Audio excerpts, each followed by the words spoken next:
I stared at my reflection in the hospital bathroom mirror, adjusting my nurse's uniform for the third time. Another 12-hour shift done, but I couldn't go home yet. Tonight was the dreaded monthly family dinner, where my career choice would once again become everyone's favorite topic of ridicule. My phone buzzed, Mom's reminder, don't be late like last time. And please wear something nice, not your work clothes. Your brother has big news to share. Ah yes, Marcus. The golden child. The successful surgeon who could do no wrong. I checked my bag, making sure the manila envelope was still there. My hands trembled slightly as I touched it, knowing its contents would change everything. The family dinner was at our parents' suburban home, the same house where Marcus and I grew up. Same decor, same family photos on the walls. Though nowadays Marcus's medical school graduation photo dominated the living room. My nursing school graduation picture was somewhere in the hallway, probably behind a plant. Sarah, you're finally here, Mom called out as I walked in. She frowned at my appearance. Couldn't you have changed? 12-hour shift, Mom. Barely had time to breathe, let alone change. The dining room was already full. Dad at the head of the table, Marcus and his wife Jessica to his right, our younger sister Emma and her husband on the left. All of them in their perfect business casual attire, looking like they stepped out of a catalog. Still working those long shifts? Marcus smirked. You know, if you'd finished medical school instead of dropping out for nursing, you could have normal hours like me. I bit my tongue, remembering the envelope in my bag. Not yet. Let them have their moment first. Speaking of careers, Dad cleared his throat. Marcus has some exciting news. Marcus stood up, straightening his designer tie. I've been appointed as the new head of cardiology at Metropolitan Hospital. Youngest department head in their history. The table erupted in congratulations. Mom wiped away proud tears, Dad beamed, Emma clapped enthusiastically. I pushed my food around my plate, waiting. This calls for champagne, Dad announced, heading to the wine cellar. So Sarah, Jessica turned to me, her voice dripping with fake sympathy, still enjoying basic patient care? Must be frustrating, Marcus added, watching real doctors make the important decisions while you just follow orders. I took a slow sip of water. Actually, I find my work very fulfilling. Speaking of patient care, how's Mrs. Anderson doing? The color drained from Marcus's face. What? Eleanor Anderson admitted 3 weeks ago? Routine valve replacement that turned complicated? Ring any bells, doctor? How do you? Marcus stammered. Dad returned with the champagne, but stopped short at the tension in the room. What's going on? I reached into my bag and pulled out the manila envelope. Funny thing about being just a nurse. We notice everything. We're there 24/7 monitoring patients, catching mistakes, documenting errors. Sarah, Marcus warned, but his voice shook. Mrs. Anderson coded on my shift last week. I continued, opening the envelope. While reviewing her chart, I noticed some interesting discrepancies in her pre-op assessments. Specifically the ones you signed off on, Marcus. The room went deathly quiet. Mom's hand froze midway to her champagne glass. Dad slowly sat down, the bottle forgotten. You wouldn't, Marcus whispered. I spread the documents on the table. 3 missed indicators for potential complications. 2 medication interactions you overlooked. All documented, all signed by you. Mrs. Anderson nearly died because you were too busy planning your department head announcement to do your job properly. I can explain, Marcus started, but I wasn't finished. The only reason she's alive is because her nurse, Amy, noticed her declining stats and called a code blue. While you were at your celebration dinner, I was doing chest compressions on your patient. Jessica grabbed Marcus's arm. Honey, what is she talking about? I stood up, gathering the documents. The hospital board might be interested in these files. Especially since you're about to become department head. Or, the story continues in part 2. Would you like me to proceed with writing it? Marcus lunged across the table, reaching for the documents, but I stepped back quickly. Years of maneuvering through crowded hospital corridors had made me nimble. Sarah, please. His voice cracked, all the earlier arrogance gone. You don't understand what this could do to my career. Oh, I understand perfectly, I replied, my voice steady. Just like you understood every time you belittled my career choice. Every time you mocked my basic patient care, while nearly killing your patients through negligence. Dad stood up, his face red with anger. This is ridiculous. Marcus is a brilliant surgeon. There must be some mistake. I pulled out my phone and played a voice recording.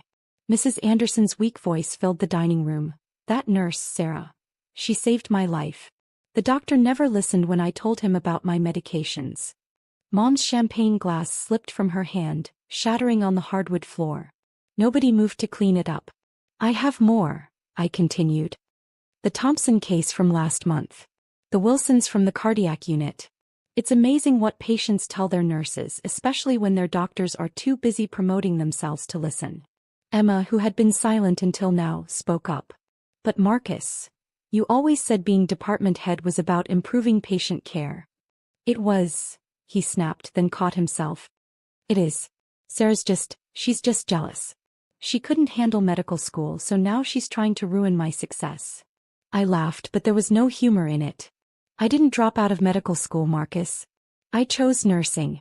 I chose to be the person who spends more than 5 minutes with patients. Who notices when their breathing changes, when their medications aren't working, when they're afraid but won't tell the almighty doctor. Jessica stood up, gathering her designer purse. Marcus, what's really going on? Are these accusations true? For the first time in his life, Marcus looked small. His shoulders slumped, the familiar arrogant smile gone. Jess, I can explain. Explain what? I interrupted. How you rush through patient assessments. How you ignore nurses' concerns because we're beneath you. How you falsify documents to cover your mistakes. Dad slammed his fist on the table. Enough. Sarah, you're just trying to hurt your brother because you're jealous of his success. I want you out of this house. Fine, I said calmly, tucking the envelope back into my bag. But first, let me share some more news of my own. You know that new patient safety initiative the hospital board has been developing? The one they're implementing across all departments. Marcus's head snapped up. What about it? I'm leading it, I said, watching their faces carefully. Turns out all those years of basic patient care taught me something about keeping people alive. The board appointed me last week as Director of Patient Safety and Quality Assurance. The silence was deafening. Mom sank into her chair, Dad's face went from red to pale, and Marcus looked like he might faint. That's right, I continued. Starting next month, every department head reports to me regarding patient safety protocols. Including the new head of cardiology, assuming he still gets the position after my review of his cases. You can't do this, Marcus whispered. Actually, I can. And I will unless. Unless what? He asked desperately. I pulled out another document from my bag. Unless you sign this. It's your resignation from the department head position, citing personal reasons. You'll maintain your current role as a staff surgeon, under strict supervision. You'll also enroll in the hospital's remedial patient care program, the one you called beneath you last month. This is blackmail, Dad sputtered. No, this is accountability, I corrected him. Something this family seems to have forgotten about. Jessica grabbed the document, scanning it quickly. Sign it, Marcus. Sign it now. But my career. He protested weakly. Your career. Jessica's voice rose. You almost killed people. Sign the damn paper. With trembling hands, Marcus signed. The mighty surgeon brought low by his nurse sister. One more thing, I said, pulling out my phone again. I'm in charge of restructuring the hospital's nursing program. We're implementing new protocols, better working conditions, and... I paused for effect. Equal representation in all medical decisions. No more doctors ignoring nurses' concerns. I picked up my bag and headed for the door, then turned back one last time. When Mom? I won't be able to make it to next month's family dinner. I'll be too busy with my new position and my basic patient care. The next few weeks were a whirlwind. Marcus started his remedial training, humbled and quieter than I'd ever seen him. The hospital board fully supported my initiatives, especially after reviewing the cases I'd documented. Jessica filed for divorce, unwilling to stay married to someone who'd risked patients' lives for his ego. But the biggest change was in our family dynamics. The photos in the hallway were rearranged. My nursing graduation picture now hung prominently beside Marcus's medical school photo. Dad stopped making comments about real doctors, and Mom, Well, Mom started telling her friends about her daughter, the director of patient safety. One evening, as I was leaving the hospital after implementing another successful safety protocol, I received a text from Marcus. "You were right. I'm sorry. Thank you for stopping me before I hurt someone else." I smiled, remembering all those years of being the failed sister who chose nursing. Sometimes the best success stories don't come with a prestigious title or a corner office. Sometimes they come with the quiet satisfaction of knowing you did the right thing, even when everyone else thought you were wrong. As I walked to my car, my nurse's badge catching the setting sun, I thought about Mrs. Anderson, now fully recovered and back home with her family. About the countless other patients whose lives were touched by basic patient care.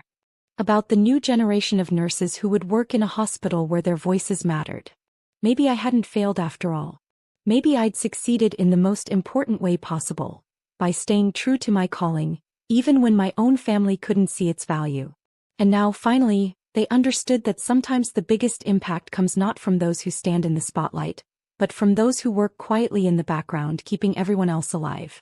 The next morning, I walked into my new office, the words, Director of Patient Safety and Quality Assurance, freshly painted on the door. On my desk was a small gift basket, from the nursing staff. The card read, "Thank you for showing everyone what nurses can do." I smiled, pinned my nurse's badge to my lapel and got to work. After all, there were patients to save, protocols to implement, and a whole hospital culture to change. And this time, everyone was listening to the nurse.